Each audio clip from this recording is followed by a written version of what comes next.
ॐ यं ब्रह्मा वरुणेन्द्ररुद्रमरुतः स्तुन्वन्ति दिव्यैस्तवैर्वेदैः साङ्गपदक्रमोपनिषदैर्गायन्ति यं सामुगाः ध्यानावस्थिततद्गतेन मनसा पश्यन्ति यं योगिनो यस्यान्तं न विदुः सुरासुरगणा देवाय तस्मै नमः। আমি প্রথমেই মঞ্চে এই আশ্রমের অধ্যক্ষ স্বামী শাস্ত্রজ্ঞানন্দজি মহারাজ আছেন এবং মঞ্চে আরও আছেন আমাদের সকলের অত্যন্ত প্রিয় সর্বজন শ্রদ্ধেয় স্বামী সর্বপ্রিয়ানন্দজি মহারাজ, দুজনকেই আমার প্রণাম জানাচ্ছি। এই প্রেক্ষাগৃহে অনেক সিনিয়র মহারাজরা আছেন, তাদের প্রণাম জানাচ্ছি, নমস্কার জানাচ্ছি। মঞ্চে একচিত্তানন্দজি, ইষ্টেশানন্দজি, শিবাধীশানন্দজি মহারাজ আছেন, তাদের নমস্কার জানাচ্ছি। এবং আপনারা যারা আজকে এখানে উপস্থিত আছেন ভক্তমণ্ডলী, সেই সুধী ভক্তমণ্ডলীকে আমি সশ্রদ্ধ নমস্কার জানাচ্ছি। আপনাদের মতো আমিও এই সর্বপ্রিয়ানন্দজির বক্তৃতা শুনবো বলে এসেছি এখানে। তা এমনিতে আমাদের গ্রামেগঞ্জে একটা প্রথা আছে, এখন তো যাত্রা ওরকমভাবে হয় না, আগে যখন যাত্রা জনপ্রিয় ছিল তার আগে অনেকক্ষণ ধরে কনসার্ট বাজতো, কনসার্ট বাজিয়ে লোক জড়ো করা হতো, তারপরে সেই যাত্রা শুরু হতো। তা আমাদেরও এই, আমি মনে করি এই মধ্বাচার্যের দ্বৈতবাদ নিয়ে এই যে বক্তব্য রাখা, সে হচ্ছে ওই কনসার্ট বাজিয়ে মানে একটু পরিবেশ তৈরি করার মতো।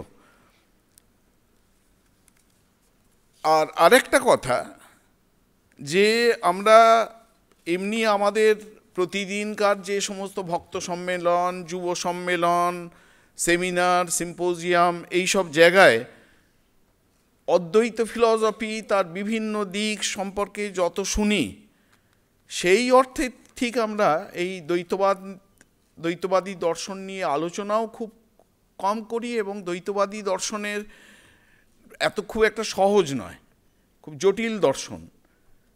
এইটির থেকে পৃথক, ওইটির থেকে পৃথক, প্রতি পদে কোনটা কোনটার থেকে পৃথক এবং কতটা পৃথক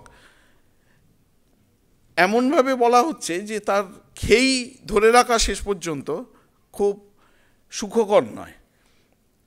সেই জন্যে এই দ্বৈতবাদী দর্শন সম্পর্কে সেইটিকে আত্মস্থ করে সেই সম্পর্কে বলা, এটি অন্তত মানে শক্ত তো বটেই।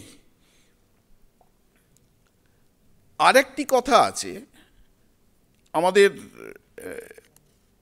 রামকৃষ্ণ সংঘের একজন অত্যন্ত বরিষ্ঠ সন্ন্যাসী, তিনি একবার স্বামী প্রেমেশানন্দজি মহারাজকে জিজ্ঞেস করেছিলেন যে মহারাজ, আমরা এই অদ্বৈত দর্শন, উপনিষদের শঙ্কর ভাষ্য, এইসব এত পড়ছি, এত চর্চা করছি, আর যখনই এই ক্লাস থেকে উঠে গিয়ে ওই ঠাকুর পুজো, চন্দন পাতা, তুলসী পাতা তোলা, ফুল তোলা, পুজো করা, এইসব করতে হচ্ছে, তো এর সামঞ্জস্য কী করে করব?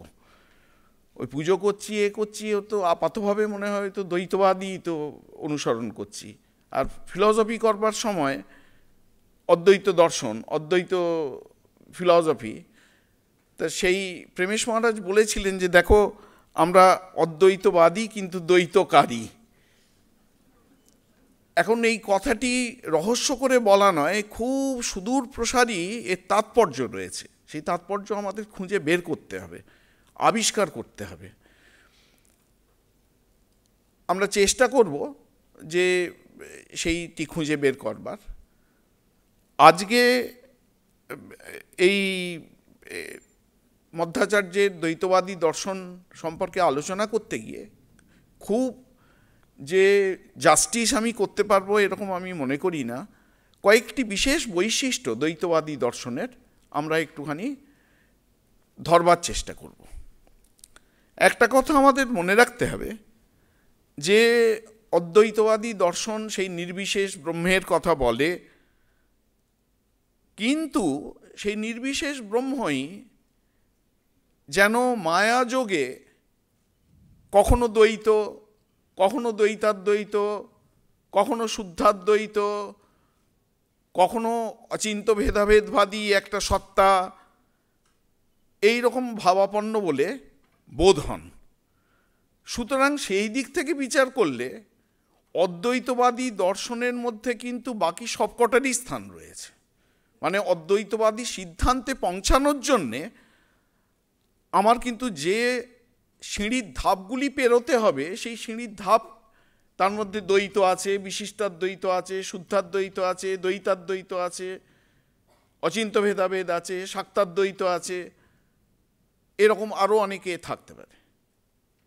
কিন্তু মজার ব্যাপার হচ্ছে যে অন্যান্য যে, তার মানে কি অদ্বৈতবাদী দর্শনে অন্যান্য দর্শনগুলোর স্থান যদিও বা হয়, অন্যান্য দর্শনগুলিতে কিন্তু অদ্বৈতবাদের স্থান নেই। মানে একজন দ্বৈতবাদী কখনো অদ্বৈতবাদ সত্য এটিকে মনে করবেন না, স্বীকার করবেন না।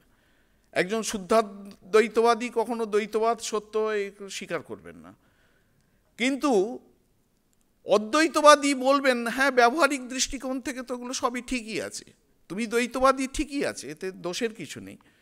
তুমি বিশিষ্টাদ্বৈতবাদী ব্যবহারিক দিক থেকে তো ঠিকই আছে, পারমার্থিক দিক থেকে হয়তো এটি একটি ভ্রম, কিন্তু ব্যবহারিক দিক দিয়ে এটি ঠিকই আছে। সুতরাং আমাদের এইটি মনে রাখতে হবে। সেই কথামৃতে আমরা দেখি না, আমাদের মহাবীর বলছেন যে দেহবুদ্ধ্যা দাসোস্মিতে জীববুদ্ধ্যাৎ পদংশকঃ আত্মবুদ্ধা তবেবাহম ইতি মে নিশ্চিতামতিঃ।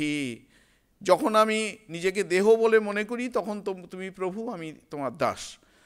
যখন আমি নিজেকে জীব বলে মনে করি তখন তুমি পূর্ণ, আমি তোমার অংশ। আর যখন নিজেকে সেই প্রত্যগাত্মা এই রূপে দেখি তখন তুমি আমি কোনো ভেদ নেই, আমি তুমি, তুমি আমি, এই হচ্ছে কথা। আর একটা কথা, কোনো আমরা এই যখন এই দার্শনিক আলোচনা করি, বাদ ইত্যাদি ইত্যাদি আলোচনা করি, তখন তিনটি শব্দ আমরা পাই: বাদ, জল্প এবং বিতণ্ডা।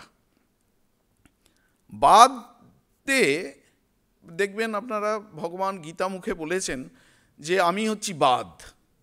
এই পরপক্ষের সঙ্গে যুক্তি তর্ক বিচারের ক্ষেত্রে আমি হচ্ছি বাদ, ভগবান ওখানে বলছেন। তা বাদ হচ্ছে শুধু পরপক্ষ খণ্ডন নয়, পরপক্ষ খণ্ডন করে নিজপক্ষ স্থাপন, এবং সেটি খুব পক্ষপাত শূন্যভাবে হবে। মানে আগে থেকে কোনো সেখানে পক্ষপাতই তো থাকবে না যে আমাকে জিততেই হবে, যে যুক্তিতে যে দাঁড়াবে সেই শেষ পর্যন্ত জিতবে, এই রকম। জল্প অপরকে আক্রমণ করা, আর বিতণ্ডা হচ্ছে স্বপক্ষ না স্থাপন করে পরপক্ষকে আক্রমণ। এইগুলি মোটামুটি হয়। তা আমরা যখন দ্বৈতবাদ বলছি তার মানে ধরেই নিতে হবে যে এটি পরপক্ষ খণ্ডন এবং নিজপক্ষ স্থাপন, এর মধ্যে সেটি আছে। পূজনীয় শাস্ত্রজ্ঞানন্দজি মহারাজ তার স্বাগত ভাষণে সুরটি বেঁধে দিয়ে গেছেন। তিনি বলেছেন যে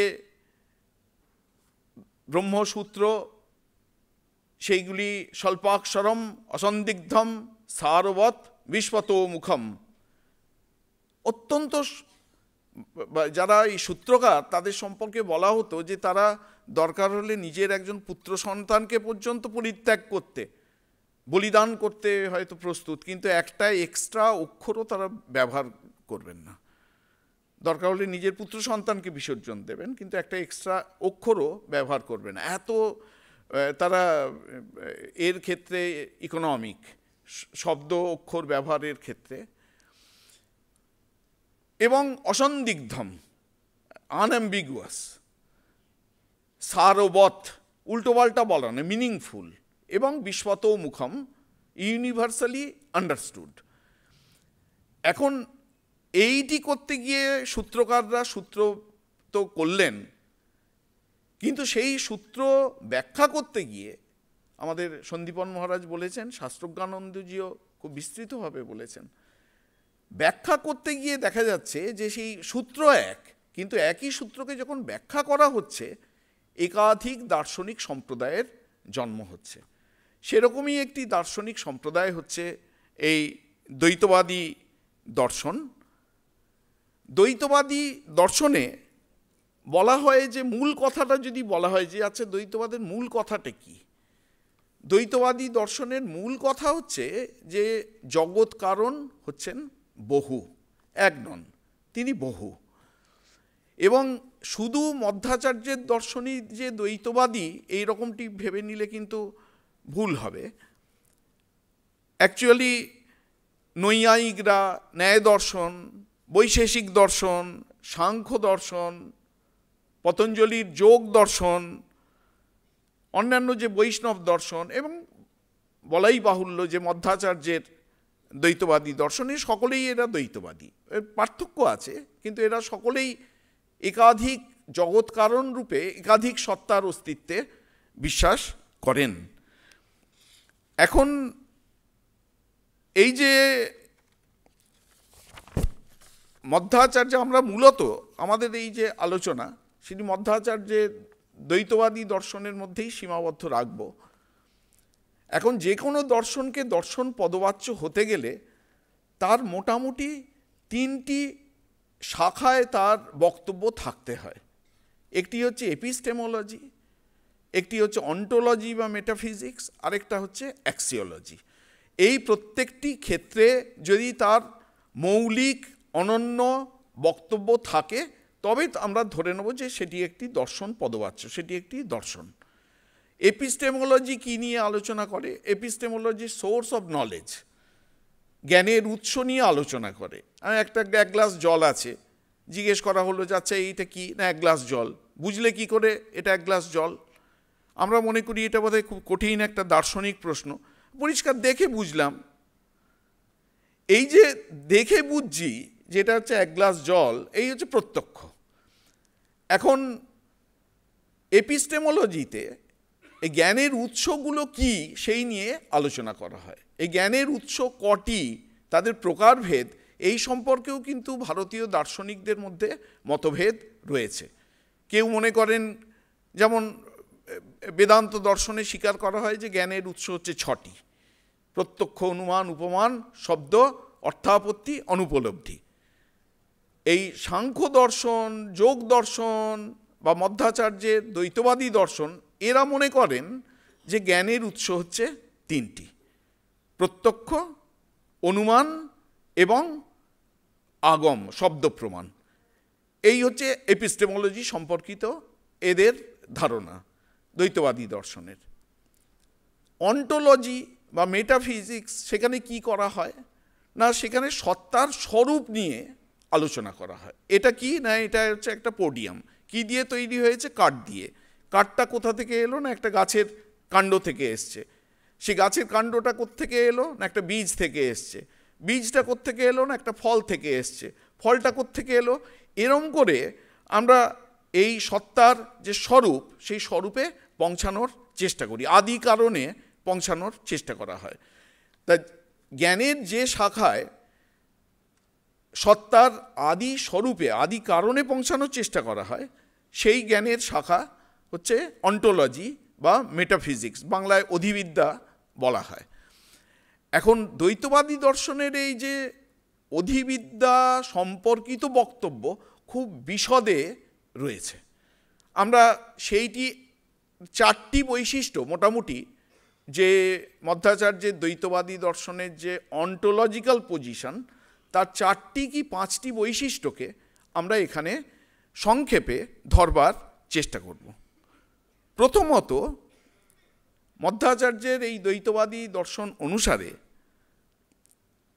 এরা বলছেন যে ঈশ্বর হচ্ছেন স্বতন্ত্র, যার থেকে জগতের সৃষ্টি, স্থিতি এবং লয়, যার থেকে সৃষ্টি হয়েছে, যেখানে জগৎ স্থিত এবং যেখানে আবার কল্পান্তে লয়প্রাপ্ত হবে, তিনি ঈশ্বর এবং সেই ঈশ্বর হচ্ছেন স্বতন্ত্র। স্বতন্ত্র মানে হচ্ছে তিনি নিজের, he is the cause of his own existence, he is the cause of his own existence, এই হচ্ছে স্বতন্ত্র। তিনি পরতন্ত্র নন। সেই তিনি কে না, তিনি হচ্ছেন, তাকেই আমরা ব্রহ্ম বলি, তিনিই বিষ্ণু, তিনিই শ্রীহরি, ইনি হচ্ছেন স্বতন্ত্র। তিনি ব্যতীত বাকি সব হচ্ছে অস্বতন্ত্র। তিনি ব্যতীত সেই বিষ্ণু বলি, শ্রীহরি বলি, ব্রহ্ম বলি, যাই বলি না কেন, তিনি ব্যতীত বাকি সব হচ্ছে তার উপর নির্ভরশীল। কিন্তু তিনি কারোর উপর নির্ভরশীল নন, তিনি নিজেই নিজের কারণ। সেই শ্রীহরি হচ্ছেন স্বতন্ত্র, তাকে বলা হচ্ছে তিনি পুরুষোত্তম, তিনি নানা ঐশ্বর্যযুক্ত, তিনি বহুরূপধারী। সে আমাদের রবীন্দ্রনাথের গানে আমরা পাই না, তুমি যে আমারে চাও আমি সে জানি, কেন যে মোরে কাঁদাও আমি সে জানি। ওখানে রবীন্দ্রনাথ বলছেন যে সারাদিন নানা কাজে তুমি ফেরো নানা সাজে, কত সুরে ডাক দাও আমি সে জানি। এখানিকটা সেই রকম, তিনি হচ্ছেন নানা রূপধারী, সেই ঐশ্বর্যশালী ভগবান শ্রীহরি তিনি নানা রূপধারী। তিনি জগতের পালক, তিনি কর্মফল দাতা, তিনি আমাদের কর্মফল প্রদান করেন। সকলের অন্তর্যামী, সাক্ষী রূপে তিনি হৃদয়ে বাস করছেন। তিনি সর্বব্যাপক এবং সর্বত্র তিনি অবস্থিত। তিনি প্রাকৃত মাংস অস্থি মেদযুক্ত ভৌতিক রূপবিহীন। তার কোনো যে আমাদের যেমন একটা ভৌতিক শরীর রয়েছে, যে শরীরটা রক্ত মাংস হাড় ইত্যাদি দিয়ে তৈরি, শ্রী ভগবানের শরীর কিন্তু এইরকম ভৌতিক শরীর নয়। তিনি এই মেদ রক্ত মাংস ইত্যাদি দিয়ে তৈরি নন। তিনি বিজ্ঞান ও আনন্দাদি স্বরূপ বহুধা দৃশ্যমান, বহুরূপে তিনি প্রতীয়মান হচ্ছেন। তার স্বরূপ হচ্ছেন তিনি আনন্দ গুণযুক্ত তিনি। ইনি হচ্ছেন নিত্যশুদ্ধ। নিত্যশুদ্ধ কথাটার মানে কি? দ্বৈতবাদী দর্শন অনুসারে নিত্যশুদ্ধ কথাটার মানে হচ্ছে তিনি কর্মলেপ শূন্য, তাতে কর্ম নেই, তিনি কর্মের দ্বারা প্রভাবিত নন, তাকে কর্মফল ভোগ করতে হয় না, তার কর্মের ফল তাকে ভোগ করতে হয় না। এইটি হচ্ছে নিত্যশুদ্ধ, কর্মলেশহীন। এবং তিনি হচ্ছেন কেবল। কেবল শব্দটা আমরা বলি এমনিতে কথ্য বাংলায় ক্যাবলা, ও ক্যাবলা কিছু জানে না, কেবলের ভাব থেকে ক্যাবলা কথাটা আসছে। তা কেবল মানে হচ্ছে তিনি জড় অমিশ্র, তাতে জড়ত্ব কিছু নেই, জড়ধর্ম তার মধ্যে কিছু নেই, তার মধ্যে সবটাই হচ্ছে চেতন ধর্ম বিশিষ্ট, জড়ধর্ম তার মধ্যে নেই। এই জড়ধর্ম অবিশিষ্ট এটি বলার জন্যে কেবল শব্দটি ব্যবহার করা হয়। তিনি অনন্ত গুণপূর্ণ, সর্বজ্ঞ, তিনি সর্বজ্ঞ। এই সমস্ত শব্দগুলো এতে আছে। ভাগবতের যে প্রথম মঙ্গলাচরণ করা হচ্ছে, জন্মাদ্যস্য যতঃ অন্বয়াৎ ইতরতশ্চ অর্থেষু অভিজ্ঞস্ফরাট তেনে ব্রহ্মহৃদা চ আদি কবয়ে মুহ্যন্তি যৎ সূরয়ঃ তেজো বারি মৃদাম যথা বিনিময়ো যত্র ত্রিসর্গো মৃষা ধামনা স্বেন সদা নিরস্ত কুহকম সত্যং পরম ধীমহি। ওখানে এই সর্বজ্ঞ শব্দ ব্যবহার করা হচ্ছে, তিনি হচ্ছেন সর্বজ্ঞ এবং তিনি সর্বশক্তিমান। তিনি নানা অবতারের রূপ ধারণ করে আবির্ভূত হন। সেই ষড়ৈশ্বর্যশালী ভগবান শ্রীহরি বিষ্ণু, তিনি নানা অবতারের রূপ ধারণ করে আবির্ভূত হন। তিনি নির্গুণ। নির্গুণ শব্দটি উপনিষদে রয়েছে।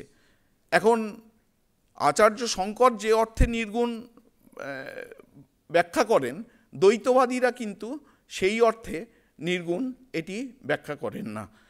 এরা বলেন যে নির্গুণ কথার অর্থ হচ্ছে তিনি অশেষ হেয় গুণরহিত, তার মধ্যে কোনো হেয় গুণ, যেটিকে আমরা দোষযুক্ত গুণ তার মধ্যে নেই। তার মধ্যে যে সমস্ত গুণ আছে সবই হচ্ছে ঐশ্বর্যশাল, এই ঐশ্বর্যযুক্ত, মানে দৈব সত্তাযুক্ত গুণ তার মধ্যে রয়েছে। তিনি এরা বলছেন যে তিনি হিরণ্যগর্ভ, অগ্নি, যম, বরুণ, ইন্দ্র, রুদ্র, বাসুদেব, শঙ্কর্ষণ, প্রদ্যুম্ন, অনিরুদ্ধ, মৎস্যাদি অবতার রূপধারী, সেই ষড়শৌর্যশালী বিষ্ণু শ্রীহরি, তিনি এই সব রূপ ধরে আবির্ভূত হন।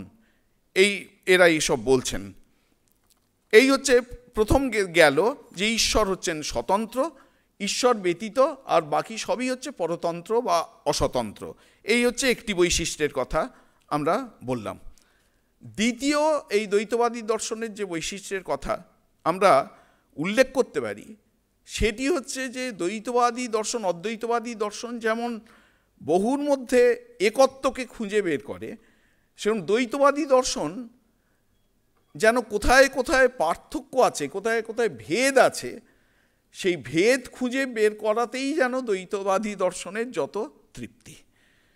এই জন্য এরা ভেদ খুঁজে বের করেন, কোথায় কোথায় কার সঙ্গে কি পার্থক্য আছে। দ্বৈতবাদী দর্শন মানে হচ্ছে ভেদবাদী দর্শন।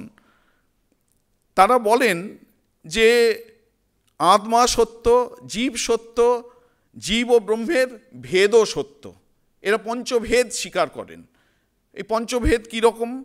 এর মধ্বাচার্যের বিখ্যাত কথা আছে, সত্যং ভিদা সত্যং সত্যম ভিদা সত্যম ভিদা সত্যম ভিদা, মানে এই ভেদই সত্য। কিসের কিসের মধ্যে ভেদ সত্য? না জীব ও পরমেশ্বরের মধ্যে ভেদ সত্য। জীব কখনোই পরমেশ্বরের সমতুল্য হতে পারে না, জীব কখনোই পরমেশ্বরের সমতুল্য হতে পারে না। দ্বিতীয়, জীবের নিজেদের মধ্যে ভেদ সত্য। জীবের নিজেদের মধ্যে ভেদ সত্য যদি না হতো, তাহলে একই মাস্টারমশাই পড়াচ্ছেন, একই টেক্সট বুক পড়ানো হচ্ছে, একই ক্লাসরুমে বসে সবাই পড়ছে, সকলে একই খাবার খাচ্ছে, কিন্তু পরীক্ষার রেজাল্ট যখন বেরোচ্ছে তখন একজন 100 পাচ্ছে আর একজন 110 পাচ্ছে। কি করে? জীবের মধ্যে নিশ্চয়ই ভেদ রয়েছে। সুতরাং জীবের পরস্পরের ভেদও সমানভাবে সত্য। জড় এবং পরমেশ্বরের ভেদ সত্য। জড় কখনো সেই সর্বশক্তিমান, স্বতন্ত্র, সর্বজ্ঞ ঈশ্বর হতে পারে না। জড় জড়, ঈশ্বর ঈশ্বর। সুতরাং আমরা তিনটি ভেদের কথা পেলাম। জীব ও পরমেশ্বরের ভেদ সত্য, জীবের পরস্পরের মধ্যে ভেদ সত্য, জড়ের সঙ্গে পরমেশ্বরের ভেদ সত্য। আবার জড়ের মধ্যে ভেদ সত্য, জড়ের নিজেদের মধ্যে। যেমন এই জলের বোতলটা কখনো পোডিয়াম নয়, পোডিয়ামটা কখনো চেয়ার নয়, চেয়ারটা কখনো ফুল নয়। ফুল, চেয়ার, পোডিয়াম, জলের বোতল, মাইক্রোফোন, এটি লোহা, ওটি কাঠ, এটি প্লাস্টিক, ওটি সিমেন্ট। জড়ের পরস্পরের মধ্যে যে ভেদ, সে ভেদও সত্য। আর জড় ও জীবের ভেদ সত্য। জীব কখনো জড়, কখনো জীব হতে পারে না। তার মানে এই পঞ্চভেদ আমরা পেলাম। জীব ও পরমেশ্বরের ভেদ, জীবগণের পরস্পরের মধ্যে ভেদ, জড় ও পরমেশ্বরের ভেদ, জড় সকলের পরস্পরের মধ্যে ভেদ, এবং জড় ও জীবের ভেদ।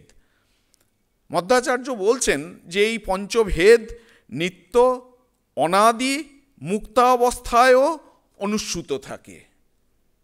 মুক্তাবস্থায় আমরা 100 জন মিলে সাধন করছি।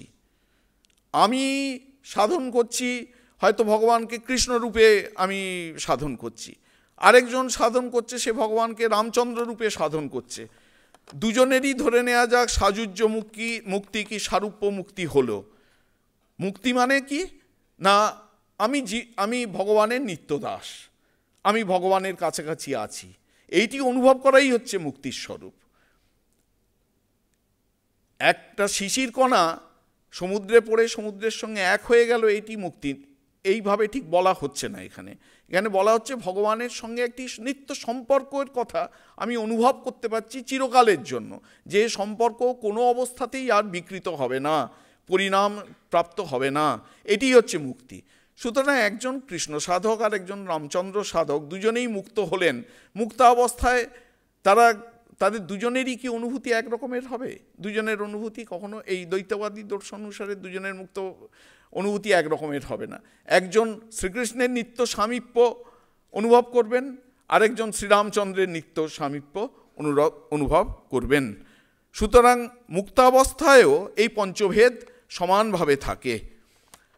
ন চ অভেদে কশ্চিদ আগমঃ, মধ্বাচার্য বলছেন সন্তি চ ভেদে সর্বাগমাঃ তথা হি অতত্ত্বমসি ইতি নবকৃতোপদেশঃ সদৃষ্টান্তকঃ ন চ অয়ম অভেদোপদেশঃ।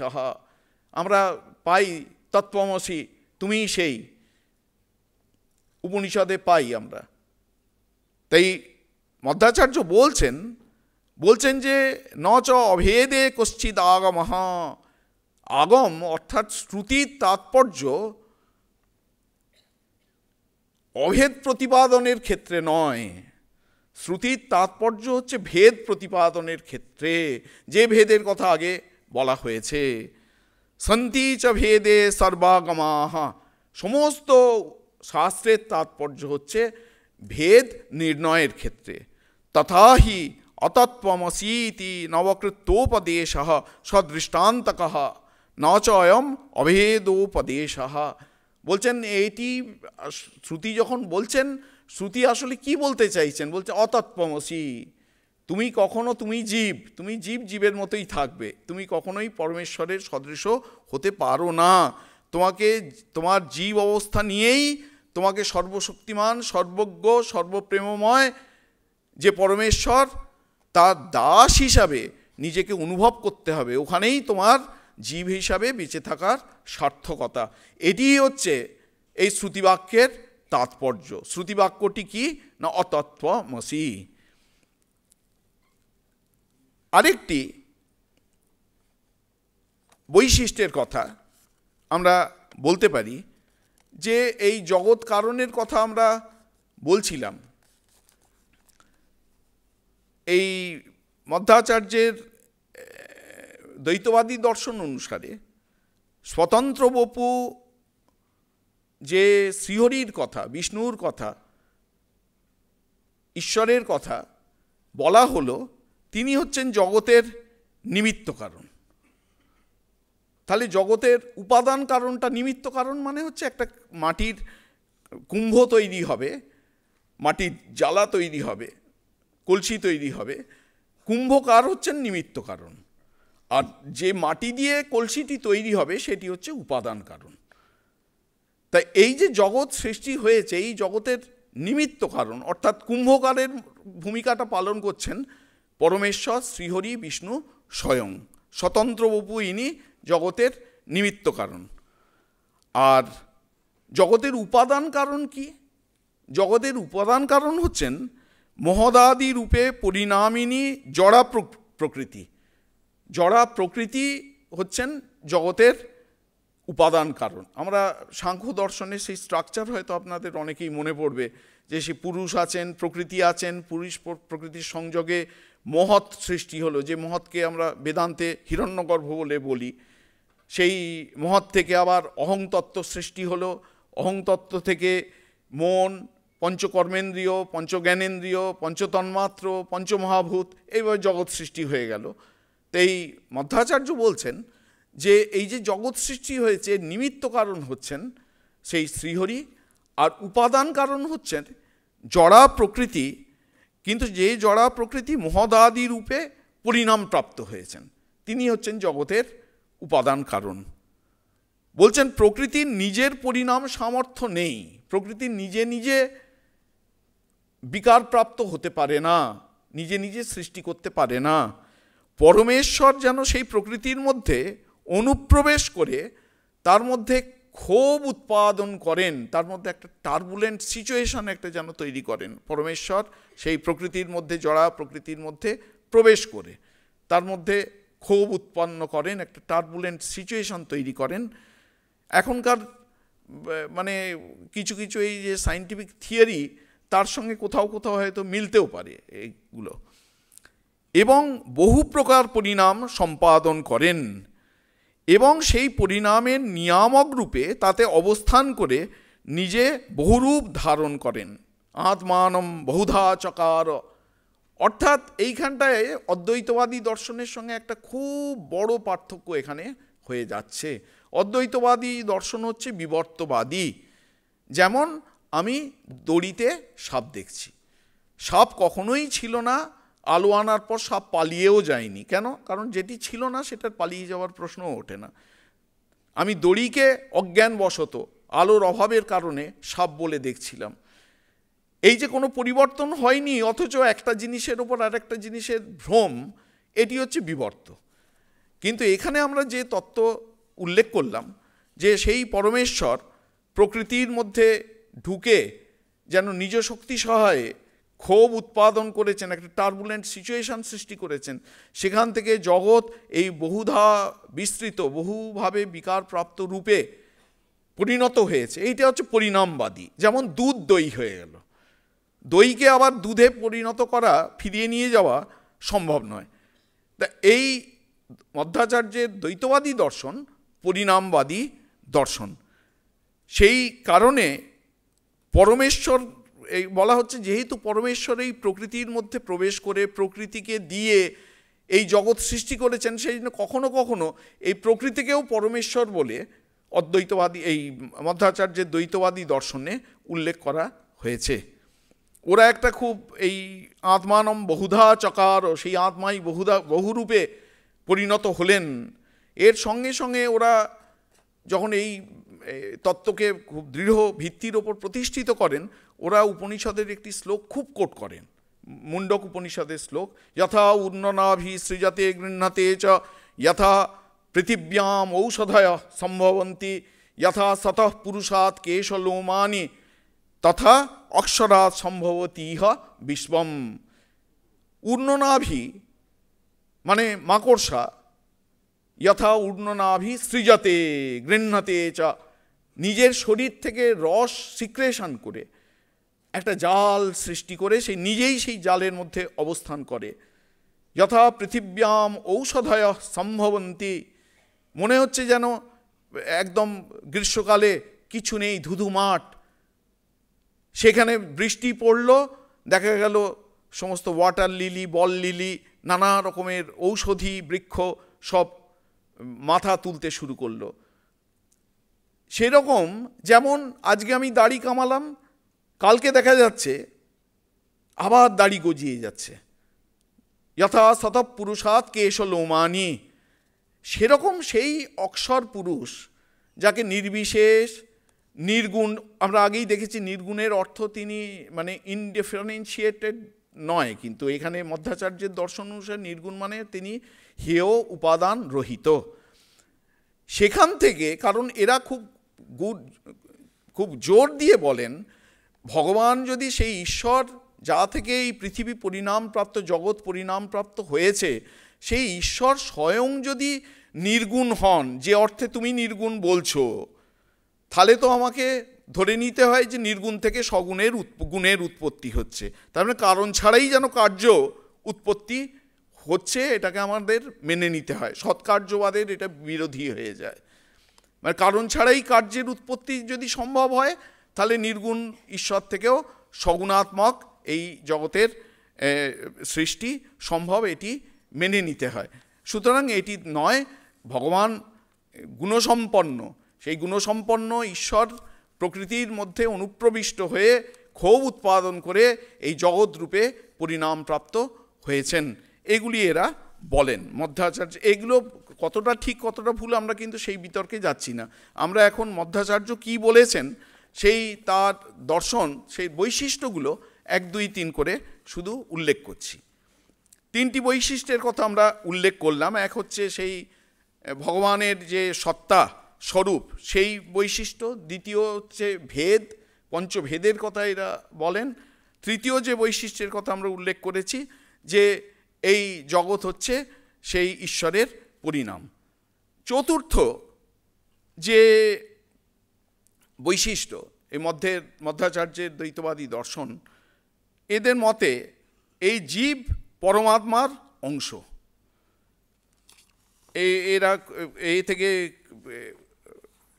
ভাগবত থেকে কোট করেন যে এতে স্বাংশ কলা পুংস কৃষ্ণস্তু ভগবান স্বয়ং ইন্দ্রমায়া কুলম লোকম মৃহয়ন্তি যুগে যুগে। বলছেন ইত্যাদি বচনানুসারে মৎস্যকুর্মাদি অবতার সকল অংশ হওয়ায় এদের সঙ্গে সাধারণ জীবের ভেদ সিদ্ধির জন্যে অবতারগণকে স্বরূপাংশ বা প্রাদুর্ভাব এবং জীবগণকে প্রতিবিম্বাংশ বা অল্প সমতাযুক্ত ইত্যাদি বলা হয়। জীবের সঙ্গে এই অবতারাদির পার্থক্য আছে এবং জীব হচ্ছে সেই পরমাত্মার অংশ ইত্যাদি এরা এই জীব সম্পর্কে বলেন। আমরা এর আর বিস্তৃত আলোচনার মধ্যে যাচ্ছি না। মধ্বাচার্য সাধন সম্পর্কে এইটি সবচেয়ে গুরুত্বপূর্ণ, যে সব তো বুঝলাম যে আমি ভগবানের থেকে পৃথক, তাহলে কি আমার মুক্তি হবে না? হ্যাঁ, মুক্তি হবে। যখন মুক্তি হবে তুমি কি অনুভব করবে? না, আমি ভগবানের কাছে আছি, আমি ভগবানের দাস, তিনি আমার পূজ্য, আমি তার পূজক। এই পুজো নিত্যকাল আমরা পুজো করে যাব, তার সেবা করে যাব, এখানেই আমার জীবনের চরম সার্থকতা। এই সব কথা কিন্তু আমাদের ভক্তপ্রাণে খুব একটা আলোড়ন সৃষ্টি করে, খুব অ্যাপিলিং এই সব কথাগুলো। মধ্বাচার্য সাধন সম্পর্কে বলেন যে আমাদের যে এই মুক্তি প্রাপ্তির জন্য আমরা সাধন করব, কি করব। যেমন অদ্বৈতবাদে বলা হয় যে অদ্বৈত অনুভূতির জন্য সাধন কি? শ্রবণ মনন নিদিধ্যাসন। তাও এই শ্রবণ মনন নিদিধ্যাসন কোনো প্রাপ্তির সাধন কিন্তু নয়, কারণ যেটি নিত্যপ্রাপ্ত বস্তু তার প্রাপ্তির জন্য কোনো কর্মের দরকার নেই। সুতরাং এই শ্রবণ মনন নিদিধ্যাসন কিসের জন্য? না, এই নিত্যপ্রাপ্ত বস্তু অনুভূতির পথে যে অন্তরায়গুলি আছে সেই অন্তরায়গুলিকে সরিয়ে দেওয়ার জন্য শ্রবণ মনন নিদিধ্যাসনের দরকার। এই শ্রবণ মনন নিদিধ্যাসনই একমাত্র অনুষ্ঠান। সেই অনুষ্ঠানও হচ্ছে অন্তরায়গুলিকে, প্রতিবন্ধকগুলিকে সরিয়ে দেওয়ার জন্য। দ্বৈতবাদী দর্শনে বলা হয়, মধ্বাচার্য বলছেন যজ্ঞাদি নিষ্কাম কর্ম, তপস্যা, সমদমাদি সাধন সম্পত্তি, সৎশাস্ত্রের শ্রবণ মনন, মহাভারতের তাৎপর্য নির্ণয়ের তার বিখ্যাত গ্রন্থ রয়েছে, সেখানে এই সব কথা তিনি বলছেন যে এছাড়া ভক্তি, বৈরাগ্য, তারপর এই ধরনের উপাসনার কথাও বলেন যে বিষ্ণুই আমার আত্মা। বিষ্ণু আমার আত্মা চিন্তা করলেই বিষ্ণু আমার আত্মা হয়ে যায় না, কিন্তু এই চিন্তাও আমাদের অনেক পবিত্র করে, অনেক উন্নত করে। সুতরাং এইভাবেও চিন্তা করতে হয়। একে এক গুণযুক্ত উপাসনা বলে, যে বিষ্ণুই আমার আত্মা, এইভাবে যদি চিন্তা করা হয়। পৃথক গ্রহ উপাসনা, বিষ্ণুই আমার আত্মা যখন আমি বললাম, তখন অটোমেটিক্যালি এটা ইমপ্লাইড যে বিষ্ণু পৃথক, আমি পৃথক। নাহলে বিষ্ণু আমার আত্মা এটাকে চিন্তা করবার দরকার কেন পড়ছে? পৃথক বলেই আমাকে জোর করে চিন্তা করতে হচ্ছে। এই রকম প্রতীক অবলম্বনে উপাসনা, ভগবান বিষ্ণু প্রতীকে আছেন, প্রতিমাতে আছেন, তাকে উপাসনা করতে হবে। সেই প্রতিমার চিন্তা ভগবান বিষ্ণুরই চিন্তা।